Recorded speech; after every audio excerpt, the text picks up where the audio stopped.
आज तुम्ही ज्याही परिस्थितीतून जात असाल, मनात कितीही वादळं असली तरी थांबा आणि ही रील शेवटपर्यंत नक्की पहा. कारण आज या रीलमध्ये तुम्हाला तुमच्या अनेक प्रश्नांची उत्तरे मिळू शकतात. कधी-कधी आयुष्य खूप कठीण वाटतं. असं वाटतं की सगळे रस्ते बंद झाले आहेत आणि आपल्याला समजून घेणारं कोणीच नाही. पण अशा वेळी आपण एक गोष्ट विसरतो की जगातलं सर्वात मोठं मार्गदर्शन आपल्या जवळच आहे. आज तुम्ही स्वतःसोबत एक छोटासा प्रयोग करून पहा. आयुष्यात कोणतीही अडचण असो किंवा मनात कोणतीही शंका असो, फक्त भगवद्गीता सहजपणे कोणत्याही पानावर उघडा, कोणताही अध्याय, कोणतंही पान निवडा आणि त्या उजव्या बाजूच्या पानावर जी पहिली ओळ असेल ती तुमच्या प्रश्नाचं किंवा समस्येचं उत्तर असू शकते.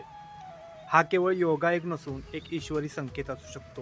जेव्हा आपण थकतो तेव्हा भगवंत आपल्याला गीतेच्या माध्यमातून मार्ग दाखवतात. हे एकदा नक्की ट्राय करून पहा आणि तुमचा अनुभव कमेंट्समध्ये नक्की सांगा.